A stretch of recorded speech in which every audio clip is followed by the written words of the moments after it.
Olá, está no ar mais uma edição do nosso programa Um Dedo de Prosa e hoje o nosso convidado é o escritor e psicanalista Ítalo Campos. Nascido no interior de Goiás, na cidade de Uruaçu, Ítalo Campos estudou psicologia em Minas Gerais e no ano de 1976 veio para o Espírito Santo, onde fixou moradia. Apesar da formação acadêmica, a literatura, em especial a poesia, sempre esteve presente na vida do escritor, de atuação intensa no cenário cultural capixaba. Ítalo, seja muito bem-vindo aqui ao nosso programa mais uma vez, né? E você que já esteve aqui conosco há uns 3 anos, mais ou menos. Mais ou menos isso, Natália. E na época, já falamos um pouquinho sobre você, era até outra repórter, a Catarine, né, que te entrevistou. Claro. E hoje você traz uma novidade aqui para o nosso programa, um livro novo lançado recentemente, né? É verdade. Eu agradeço primeiro, né, a produção, a direção e a você o convite. E estamos vindo aí com a mais recente produção. Espero que não seja a última, né? Chama Embaralhando Palavras, que é um livro feito com carinho, com cuidado. Um cuidado tal, gente, que foram 8 meses de trabalho na ilustração. A ilustração é do artista plástico conhecido no estado, que é o Wagner Veiga, né, mas com muita atenção e carinho do próprio editor, né, o Cristóvão, da Floricultura, e com apoio de uma especialista em literatura, que é Rita de Cássia Maia, que nós, então, em quatro, debruçamos muito sobre esse livro para trazer um produto digno, que pudesse estar entre a literatura, na verdade, do Espírito Santo, que tem produzido muita coisa boa. 8 meses aí só para ilustração, mas quanto tempo aí de produção o livro todo, para ficar pronto, do jeitinho que vocês pensaram? Dá um trabalho muito grande, porque o livro não sai pronto, o livro é produto de muita, como disse Drummond, de muita transpiração. Não é? Então a gente escreve, reescreve, torna a reescrever, manda para o revisor trabalha muito. Não é? Esse livro, então, tem aqui 2, 3 anos, não é? A revisão crítica de Rita de Cássia Maia, que sem dó nem piedade veio cortando, veio limpando. E, de fato, o escritor sofre muito. Porque ver um filho, muitas vezes... Claro, mas um bom pai e uma boa mãe sabe que tem que levar o filho para tomar a injeção preventiva, a vacina, dói, não é? Mas ele sabe que é uma coisa boa. Assim é como fazer um livro. E o resultado muito satisfatório, né? E o resultado, no final, está aí. Eu acho que esse retorno, do ponto de vista do autor, da dignidade do livro, da apresentação do livro, da experiência do trabalho, né, foi muito boa. Agora, quem vai me dizer serão os leitores, vai dizer, e eu espero que haja retorno disso, porque é um trabalho solitário, é um trabalho que depois você compartilha com o revisor e com o editor, mas é um trabalho ainda muito solitário. E é claro que esse retorno é importante para o autor. Quem são os leitores desse livro? Para quem você fez? Eu não classifico literatura. Eu acho que a literatura, Monteiro Lobato, a gente lê dos 3 aos 90 anos. Né? Como esse livro é um livro com ilustração, com formato, ele pede muito o jovem, né? O jovem leitor. E o jovem, mesmo o jovem que ainda não está alfabetizado, porque como ele é ilustrado, e há uma tentativa de uma conversa da ilustração com o texto, porque é só assim que a gente entende uma boa ilustração. Né? Então, a ilustração chama para o texto chama para a ilustração. Há uma certa harmonia nisso, uma contiguidade, uma continuidade, certamente. Então, esse livro é muito bom, vamos dizer assim, para o público infanto-juvenil. Não é? Eu acho que é por isso o título também chama de Embaralhando Palavras. E é um livro de poesias, né? É um livro de poesias, é um livro de poemas que faz referência vamos dizer, ao mundo das histórias de contos de fada, de personagens das histórias de conto de fada. Faz referência a Monteiro Lobato, faz referência aos piratas, faz referência à vida bucólica na fazenda, mas sempre, aí sim, talvez tenha algo de estilo ou uma tentativa de estilo do autor, que é fazer uma brincadeira com as palavras. É fazer um jogo de palavras que possa trazer uma certa satisfação na leitura.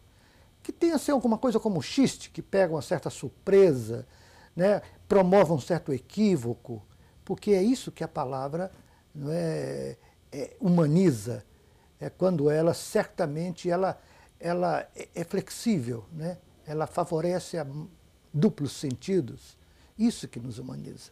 Esse livro em especial, ele tem também personagens reais, né?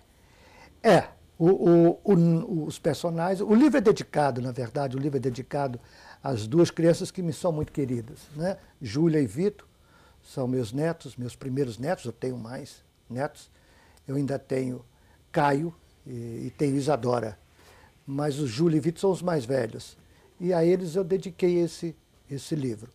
Então, eu dedico o livro a Júlio e Vitor, homenageio o Júlio e Vitor, na verdade, é uma homenagem a eles, e dedico à minha mãe. Então, eu faço também aí já uma transmissão de uma geração a outra, né? A geração da minha mãe, a história, toda a minha história da minha origem, né? Goiana e tudo mais, e transmito isso materialmente até, concretamente até, a outra geração que vem a seguir. Quer dizer, isso é um pouco, diria, minha responsabilidade ética, né, vamos dizer assim, minha responsabilidade enquanto avô, de poder ser veículo de transmissão de geração a outra.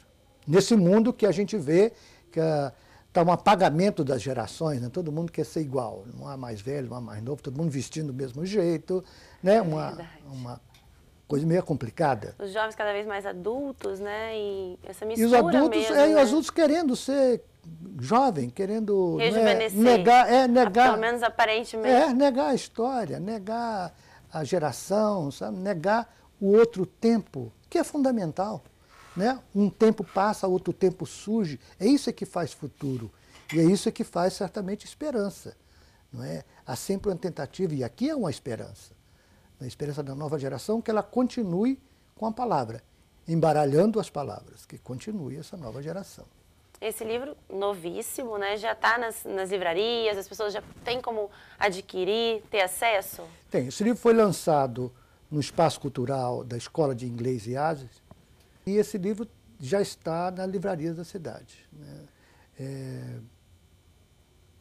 Um grande problema do autor é a questão da distribuição, não é? Nós temos um problema seríssimo, nós ainda estamos muito primários nisso ainda. Então, o autor é que vai às livrarias e que paga a nota fiscal, quando não é pessoa jurídica, compra notas fiscais. No final, tudo fica muito caro e muito trabalhoso. Mas é o nosso momento, não vamos recuar por isso, né? A gente tem que trabalhar com essas dificuldades. Esse livro foi uma produção independente? Ou você contou com alguma parceria? Teve algum apoio, incentivo? Teve. Esse livro, na verdade, quem começa essa história é o escritor e queridíssimo amigo Miguel Mavilha, que faleceu há pouco tempo. Nos deixou, né? Ele, vendo esse material, ele propôs que apresentasse para a Lei Chico Prego da Prefeitura da Serra. Então, esse livro teve o apoio fundamental, claro, da Lei Chico Prego da Prefeitura da Serra. E todo o trabalho da editora Floricultura, do qual Miguel era sócio, e ele, antes do processo iniciar de feitura do livro, ele faleceu, e o Christophe, a quem eu devo muito e agradeço, né, honrou, né, toda a proposta do Miguel e construiu um trabalho muito bom. Puxando por esse gancho, na sua opinião, assim, como escritor que está aí também, né, tentando lançar seus livros e nesse trabalho, as leis de incentivo que a gente tem hoje aqui, você acredita que elas suprem essa necessidade dos escritores, da produção que a gente tem aqui no Espírito Santo? Elas conseguem atingir, atender a todo mundo? Falta algum outro mecanismo? Na sua opinião, assim, como é que está isso? Primeiro, a gente tem que elogiar o que está aí, porque, né, e começar pela Lei Rubem Braga, que foi onde iniciou, né, esse formato não é, de estímulo, de incentivo cultural. E as prefeituras da Grande Vitória já têm essas leis de incentivo, né? Serra, Vila Velha tem essas leis de incentivo, Cariacica também. Então, primeiro um elogio, mas é muito pouco ainda. Tem um edital da Secretaria de Estado de Cultura que é excelente, um nível de cuidado, de seleção de material muito interessante, muito importante também. Mas vamos só para dar uma notícia aqui. A Prefeitura de Goiânia fez agora, o mês passado, um evento cultural da Prefeitura, onde estavam 180 escritores lançando suas novas obras nesse evento.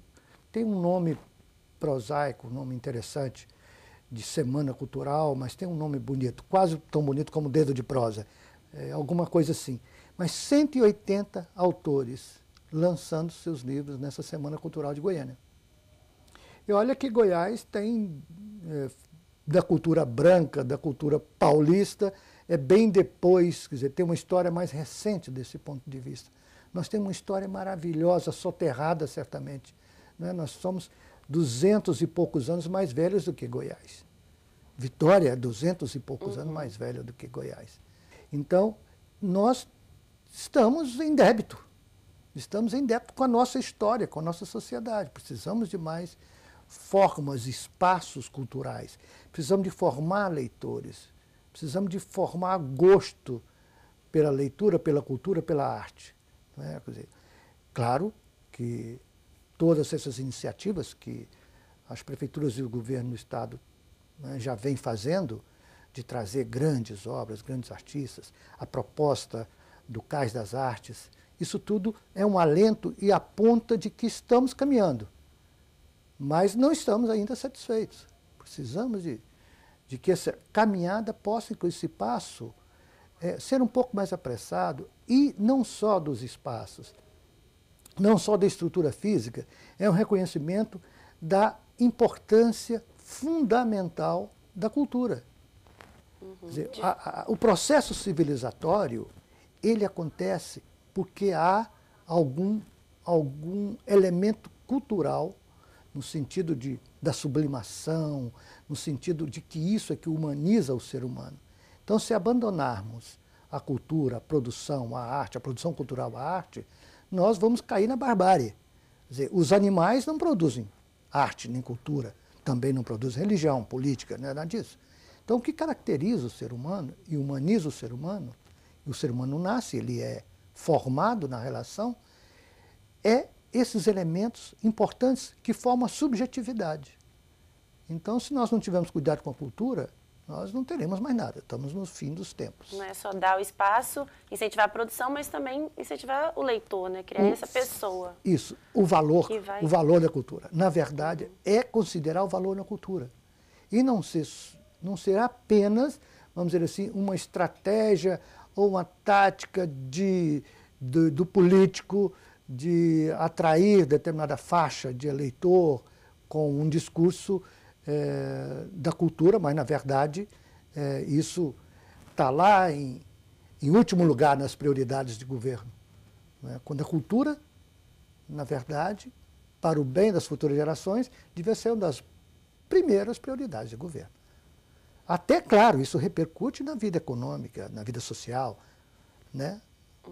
Certamente, episódios de violência, episódios de desagregação, né, e tudo mais, está relacionado com o nível educacional e cultural. Ok. Ítalo, nosso primeiro bloco já está chegando ao fim aqui, vamos dar um intervalo rapidamente. A gente volta daqui a pouco para dar continuidade à nossa conversa com o escritor e psicanalista Ítalo Campos. Continue com a gente.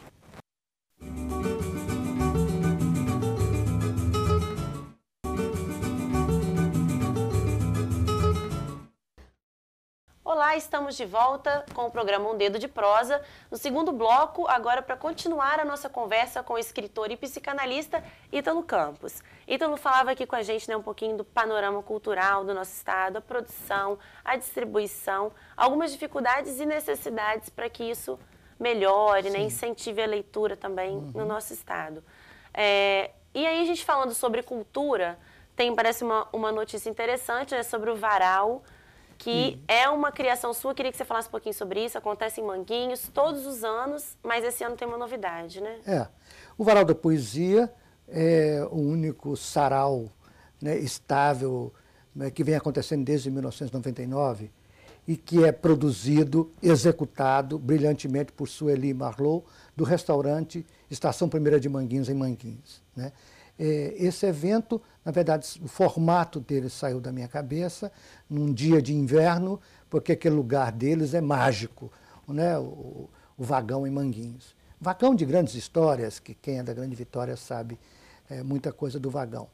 Então, esse sarau, esse varal da poesia, que acontece, tem produzido, é um mix de escritores mais antigos, mais experientes, com jovens, e depois Sueli Marlot expandiu para as escolas da rede municipal da Serra, e aí envolveu jovens escolares, que também se apresentam numa parte do varal, e tem melhorado né, de alguma maneira, a produção desse varal, com convidados de fora, né, convidados importantes, né? Nossa poeta famosa, né, Elisa Lucinda, a Viviane Mosé, todos estiveram ali. Outros, Mano, Tchau, muitos escritores, e que se eu falar, eu posso cometer aqui. Faltar alguém. Marlot e Sueli já está comunicando com todos vocês que sempre foram varal, quem não foi estava pensando aí, nós vamos adiar para agosto do próximo ano, com a produção caprichada. Aí não só mais um dia, como já não estava acontecendo, porque as escolas começam a trabalhar um pouco antes. Os textos, os autores, leem os autores. Agora vai ser muito mais abrangente e vai durar aí durante uma semana. Então, Varal da Poesia, próxima edição, próximo ano em agosto. Manguinhos, inclusive, é um lugar assim que você também cita, né, em alguns dos seus poemas. Tem uma paixão ali. É verdade. Tem um poema no Anil Bucólicas de Manguinhos, na verdade, sobre o abricó, que aí é lá nesse espaço do vagão em Manguinhos. E aí, esse é um poema que tem a cara de Manguinhos, né, do abricó. E que eu tento falar, então, o poema deve ser lido, né? O poema não deve ser explicado, mas o centro desse poema é alguma coisa assim, dessa árvore frondosa da natureza que tem um ciclo de morte e vida, né? Que cai suas sementes, suas folhas, que fortificam e nascem outros, e assim segue um ciclo, né? E eu faço um pouco o paralelo entre a vida humana e a vida do abricó, então parece que ficou legal. Esse Anil Bucólicas, então, ele foi reeditado, está em que edição? Na verdade, esse Anil Bucólicas, ele foi relançado, né? Teve um evento destinado a um público específico e pediram um relançamento desse livro, Anil Bucólicas. E uma das pessoas que estavam na fila para a dedicatória, autógrafo, essa pessoa fez referência exatamente ao abricó, porque esse poema tinha captado essa pessoa. Às vezes para outros não, né? Porque o poema tem isso. Algumas pessoas gostam de um, outros gostam de outro. Então, isso não há como explicar nem categorizar, não é? Alguns poemas pode ser muito banal, pode ser para um especialista, né? Mas pode agradar a um outro. Então, claro que a gente tem que primar pela qualidade, mas tem que ter cuidado para não censurar, né, um futuro escritor no seu nascedouro. Por isso o Varal da Poesia dá muito espaço para os novos. E além de livros de poesia, você também escreve outros tipos de textos, tem outras obras, inclusive como organizador. Você pode falar um pouquinho para a gente quais são as outras linhas, né, literárias ou não literárias que você segue? Na verdade, a questão de escrever é fundamental para mim, né? Eu agradeço a alguns colegas seus, jornalistas, que têm me instigado, me demandado textos, né, a respeito de filmes, a respeito de cinema, alguns a respeito de algum evento de arte, alguns ensaios, né, na verdade, algumas resenhas de livro. Isso me provoca e me faz produzir e me sustenta um pouco nessa vida, né? Dá sentido e me sustenta nessa vida, porque é muito rico você ler e é muito rico escrever. Trabalhoso, mas é rico, né? Então, nesses livros que eu considero mais técnicos na área da saúde mental, eu publiquei livros relacionados com a questão do suicídio, que se chama Vidas Interrompidas, fruto de eventos que eu vinha fazendo sobre a questão do suicídio. Aí já na sua área na minha área profissional, técnica, né? na minha área profissional. Aí produzi um livro, porque eu acho que tem que colocar isso organizadamente, chama Vidas Interrompidas. Um outro, na época que eu dirigia a AIDS na cidade, não tinha muito material a respeito de AIDS, então fiz um livro de tal maneira que algum outro município precisasse de um certo roteiro, de alguma reflexão clínica, tinha nesse livro, né, que se chama Centro de Referência DST AIDS 10 anos. E um outro livro foi na época que eu dirigi um serviço, foi o primeiro serviço especializado no atendimento da dependência química, da toxicomania e do alcoolismo, que foi o Centro de Prevenção e Tratamento de Toxicomania, CPTT. Para criar o CPTT, eu fiz um seminário, chamei outros especialistas e fizemos um livro, onde eu organizo e participo, chamado Drogas em Debate. Então, são esses livros na área da saúde. E participo de coletâneas, outras coletâneas, como uma aqui da Academia Uruguaçuense de Letras, que eu sou membro, fizemos coletânea, e alguns livros que eu acho muito caro para mim, da questão da identidade capixaba. A Prefeitura de Vitória fez um número dedicado à identidade capixaba. E depois o governo do estado também fez, recolhendo escritores locais. Aqui está Dilson Vilaça, né? Tem importantes aqui como Jean Billis, como Milson Henrique. Então, aí tem textos de vários estilos? De vários, na verdade, de vários estilos, isso, de vários estilos. E eu colaboro também nisso que dá um pouco painel capixaba, da produção capixaba. E eu tenho escrito e às vezes até pensado um pouco sobre a questão da identidade capixaba. Então, para mim é muito caro esse exercício de pensar um pouco e escrever um pouco sobre isso. Você faz, às vezes, alguma relação também aí nos seus livros literários com a psicanálise? Traz isso para dentro também dos seus livros? Consegue conciliar a poesia com a psicanálise em algum momento? Na verdade, não. E nem devo deixar. Bem separado. Bem separado. O que acontece é que a psicanálise colabora, não é? Com a leitura, não é? Da história, com a leitura da política, com vários campos, com a leitura da religião, etc, etc. E Freud falou, a arte, a literatura, vem antes da psicanálise. Né? Antes de Freud, alguns escritores já falavam até no termo inconsciente. Tem um escritor goiano, Bulhões, que eu esqueci o primeiro nome, ele escreve um poema onde ele fala, meu inconsciente. Então, esse inconsciente já existia antes de Freud, a palavra inconsciente. Só Freud colabora, Freud descobre o que é mesmo isso que era chamado de inconsciente. Conceitua, né? Ele conceitua, ele formaliza, ele conceitua. E Freud falava, né, ele dava o crédito aos autores e aos escritores. Antes de mim, eles já sacavam que tinha alguma coisa no ser humano, que o ser humano é dividido, o ser humano é partido. Tem algo que ele desconhece, que o comanda mais do que ele pensa que é. Então ele fala, os poetas sabem disso. Aí ele fala, isso é o inconsciente. O inconsciente é assim, assim, assim. Né? Então, a arte, a literatura vem antes da psicanálise.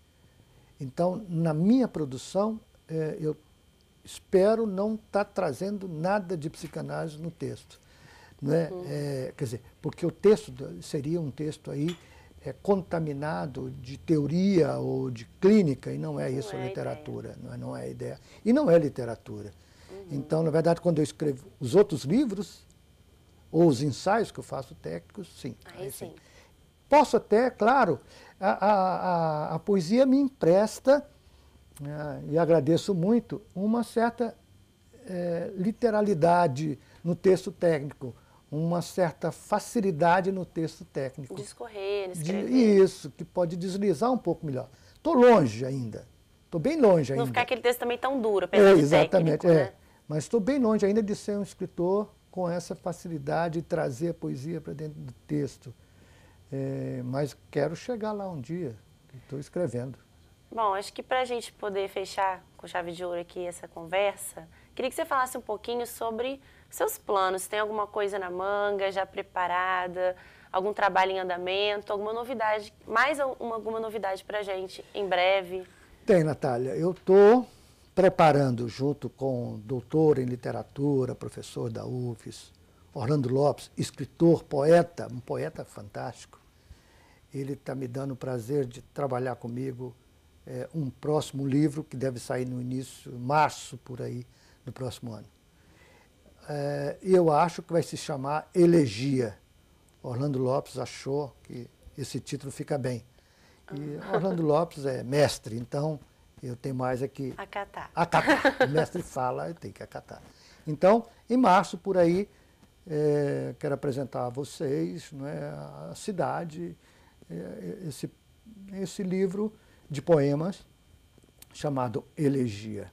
Mas então, tem poemas seus e poemas dele, ou ele está só orientando? O Orlando Lopes só me orienta e fala, corta, separa, joga fora. É tanto que eu, para ter ideia, mandei 140 poemas e ele mandou 80 para o lixo, provavelmente, os 70 por aí, mas só ele é capaz disso. Né? É uma produção sua já antiga? Não, é produção recente. Na verdade, eu faço um exercício de escrever diariamente. Alguma coisa, né? Não necessariamente, não sempre poesia, mas eu faço o exercício de escrever. Quando não tem alguma coisa, eu escrevo carta para meu pai, escrevo carta para o meu neto, escrevo carta para bilhete para minha mulher, né, para os meus filhos, minhas filhas. Então, isso, na verdade, não é só uma coisa de propósito. Muitas vezes eu sou obrigado a isso, né? Quer dizer, não esses exemplos que eu dei, mas em algum momento a escrita se impõe. Né? Eu fiz agora há pouco um conto que é alguém que tinha um pensamento repetitivo, um pensamento impositivo na cabeça, pudesse ser chamado até de paranoico, se fosse lá para a clínica, né? E ele descobre no final, isso é importante ali, ele descobre no final que eram livros que ele tinha abandonado. Então os livros cobravam a conclusão da leitura. Quando ele conclui a leitura, apazigua tudo. Né? Esse conto, por exemplo, foi uma imposição. Isso ficou, uma frase que está lá no conto, ficava se impondo. Até eu poder encaixar em algum texto, destrinchar e ficar livre. Né? Ítalo, muito obrigada, então, pela sua participação aqui hoje com a gente no Dedo de Prosa. Muito boa a nossa conversa. Espero que você tenha muito sucesso aí, continue com novos trabalhos, Elegia, né, vindo em março, e muitos outros aí para a gente poder apreciar. Obrigado. E obrigado também pela sua companhia. Se tiver alguma sugestão, pode mandar para a gente pelo e-mail tvassembleia@l.es.gov.br. O programa de hoje termina aqui. Continue com a nossa programação. TV Assembleia, Canal Cidadão. O poema se chama Como é que? Jabuticaba nasce grudada no pé. Júlia não entendia as coisas dessa vida. Se a jabuticaba que comia a sua barriga enchia, de que cresceu a da mamãe que há poucos meses estava vazia? Então, as crianças não são jabuticabas que nascem no decorrer da madrugada?